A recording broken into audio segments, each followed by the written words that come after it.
नमस्कार दोस्तों, कैसे हैं आप सभी।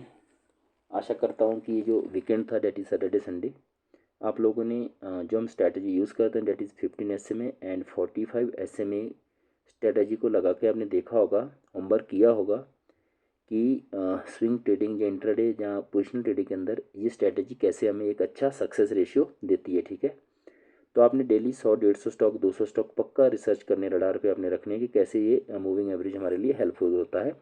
तो उससे आप लोगों के अंदर कॉन्फिडेंस आएगा। अगर आप और की स्ट्रैटेजी से ऑलरेडी काम कर रहे हैं तो आपको उसमें अच्छा रिजल्ट बन रहा है, तो आपने उस स्ट्रैटेजी के अंदर ही आपने और इम्प्रूवमेंट करना है। बेसिकली मेरे कहने का अर्थ है किसी एक स्ट्रैटेजी को पकड़िए और उसमें आपने मास्टरी हासिल करनी है। तो कल के लिए डेट इज़ मंडे 27 मई के लिए कुछ स्विंग ट्रेडिंग स्टॉक है जिसके बारे में हम डिस्कस करेंगे और उसके पीछे का एक लॉजिक यानी कि टेक्निकल लॉजिक समझने की कोशिश करेंगे कि क्या कारण है कि उस स्टॉक के अंदर में अच्छा एक स्विंग अपॉर्चुनिटी दिख रहा है। ठीक है, सबसे पहले देखिए स्टॉक का नाम है क्राफ्ट्समैन। करेक्ट। स्विंग ट्रेडिंग के लिए हम कौन सा कैंडल इस्तेमाल करते हैं? Day candle. तो डे कैंडल हमने लगा लिया और यहाँ पे देखिए ये जो स्काई ब्लू लाइन है that is 15 SMA, 15 simple moving average, और ये वायलेट कलर की लाइन है 45 SMA, 45 simple moving average. Simple moving average लगाना हमने, ठीक है, कोई एक्सपोनेंशियल मूविंग एवरेज नहीं लगाना है।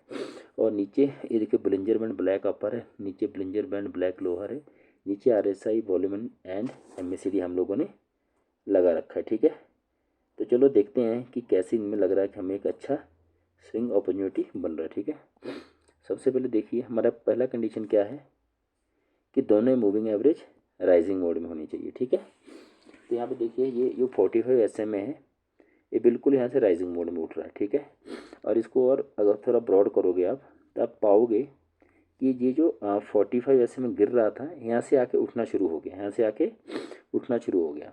तो बेसिकली दोनों ही मूविंग एवरेज राइजिंग मोड में है।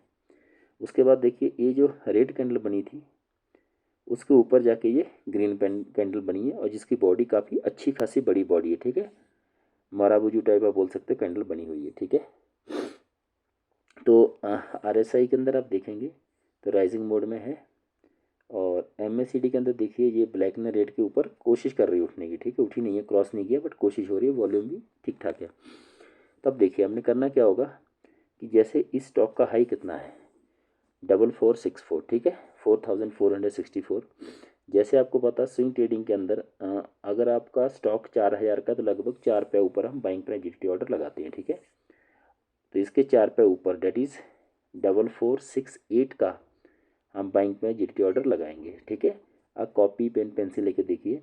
एंट्री करने से पहले आपको पक्का पहले पता होना चाहिए कि आप कहाँ एंट्री बना रहे हो, कितनी क्वांटिटी खरीद रहे हैं। मेरा प्रिंसिपल सेम है। अगर आप 1 लाख से ट्रेडिंग कर रहे हैं, पहले अपने बहुत बड़े, अगर इनिशियल स्टेज में आप ट्रेडिंग कर रहे हैं तो आपने बहुत बड़े अमाउंट से ट्रेडिंग नहीं करनी है। 1 लाख रखिए, 1 साल तक आप ट्रेड करिए और देखिए कि आपके कंसिस्टेंट कोई प्रॉफिट जनरेट कर पा रहे हैं कि नहीं। ठीक है, उसके बाद ही अपने धीरे धीरे अमाउंट को बढ़ाइए। ठीक है, ओके। जैसे स्विमिंग सीखने जाते हैं तो हमें बेसिकली पहले कम पानी के अंदर हमें कोशिश करनी होती है, जैसे कॉन्फिडेंस आता है, फिर हम गहरे पानी में जाते हैं, तभी उसमें एक अच्छा हम स्विमर बन जाते हैं। ठीक है, सेम स्टॉक मार्केट के अंदर इन स्टेज में ज़्यादा अमाउंट से नहीं करना, 1 लाख 2 लाख से आप कीजिए और उसका 0.5% of your total amount in demat account. अगर 1 लाख का है तो आपने 500 से ज़्यादा रिस्क नहीं लेना। अब 500 से क्वांटिटी कैसे कैलकुलेट करनी है उसके बारे में हम देख रहे हैं। ठीक है,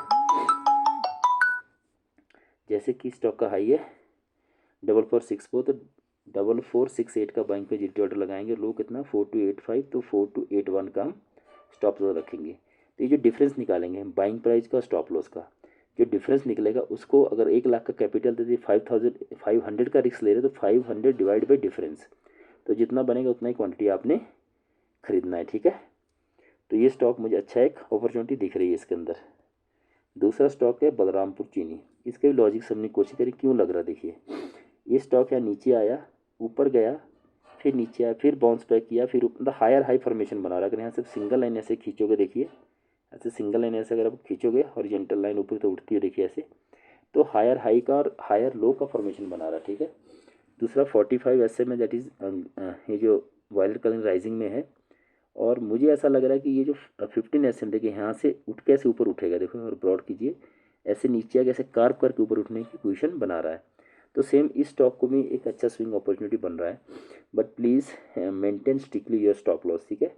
स्टॉक मार्केट के अंदर कभी कुछ भी हो सकता है और 100% गारंटी बिल्कुल नहीं है, इसलिए आपने स्टॉप लॉस को आपने पक्का मेंटेन करना चलना है। और क्वांटिटी का जो कैलकुलेशन का फॉर्मूला बताया उसके बेस पे आपने क्वांटिटी कैलकुलेशन करनी है। अगर आपको वीडियो अच्छा लगा तो अपने दोस्तों के साथ पक्का शेयर करना एंड लाइक करना। Thank you.